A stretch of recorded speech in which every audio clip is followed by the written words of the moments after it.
Guys, आता आम्ही birthday celebrate करायला बाहेर चाललेलो आहोत आणि मी तयार आहे. माझं तुम्ही लुक बघू शकता आणि बर्थडे गर्ल तयार होत आहे. माझी दीदी सुद्धा रेडी आहे. दीदी सुद्धा रेडी आहे. दीदी 2 मिनिटात येते. दीदी मेकअप आवरतच नाही आमच्या दीदीचा. तर दीदी रेडी आहे. तुम्ही बघू शकता दीदीचा लुक किती भारी आहे ना. आणि माझ्यापेक्षा माझी दीदी छान दिसते.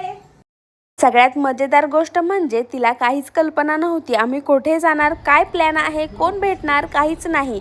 तिला सरप्राईज देणार होतो आम्ही, ते पण गपचूप प्लॅन केला होता. सगळ्यात आधी आम्ही तिला छान तयार व्हायला सांगितलं. ती सतत विचारत होती आपण कुठे जाणार आहोत. आम्ही फक्त हसण्यावर दिलं. आजचा ब्लॉग खूप स्पेशल आहे कारण माझ्या मनाच्या अगदी जवळचा आहे. तर आता आम्ही निघालेलो आहोत. आता 8 वाजलेले आहेत आणि आता आम्ही बाहेर सेलिब्रेट करायला चाललेलो आहोत. फायनली आम्ही लोकेशनवर पोहोचलेलो आहोत आणि आता आम्ही मध्ये जाणार आहोत.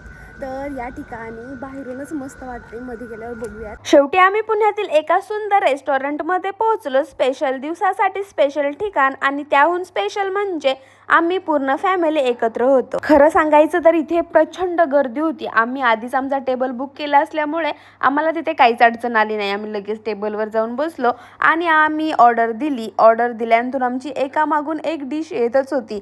तर आम्ही स्टार्टिंगला स्टार्टर मागवलं. स्टार्टर तर एकदम चौथा एक नंबरच होती आणि त्यानंतर आम्ही मेन कोर्स मागवला आणि आमचं डिनर झालं. त्यानंतर आम्ही बर्थडे सेलिब्रेट करायला बाहेर आलो होतो.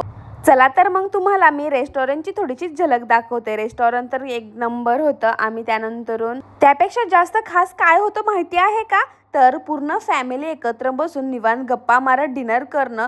त्यापेक्षा सुंदर काय असणार. प्रत्येक क्षण खूप सुंदर वाटला. अशा छोट्या छोट्या क्षणामुळे आयुष्य खूप मस्त वाटतं आणि अशा आठवणी जपून ठेवाव्याशा वाटतात. खरंच हा बर्थडे आमच्यासाठी खूप स्पेशल होता आणि बेस्ट मुमेंट आता सुरू होत आहे. अखेर आला तो सगळ्यात स्पेशल क्षण, केक कटिंगचा. आमची बर्थडे गर्ल मोठ्या आनंदाने केक कट करत आहे आणि सगळ्यात आधी पप्पांना तिने केक बाईट दिला आणि त्यानंतर आमचं लुक तुम्ही बघू शकता किती मस्त आहे. त्यानंतर दीदीनं पूर्ण फॅमिलीला केक बाईट दिला आणि त्यानंतर शेवटी सगळीकडून फिरून माझ्याकडे आली होती माझी दीदी केक बाईट द्यायला.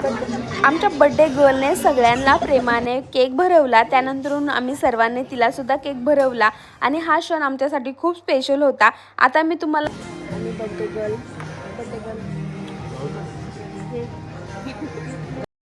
पूर्ण सरप्राईज मी आणि माझ्या भावाने मिळून प्लॅन केला होता आणि अगदी तो सुद्धा गपचूप. तिला काही सुद्धा कल्पना नव्हती. पूर्ण बर्थडे पार्टी माझ्याकडून माझ्या बहिणीसाठी एक छोटंसं गिफ्ट होतं आणि ते गिफ्ट पाहिल्यानंतर ती खूप खुश झाली आणि तिच्या चेहऱ्यावरचा आनंद सांगून जात होता की किती खुश आहे ती. जर आजचा ब्लॉग आवडला असेल तर नक्की लाईक शेअर कमेंट करायला विसरू नका. अशाच भन्नाट व्हिडिओसाठी नेक्स्ट व्हिडिओमध्ये भेटूयात.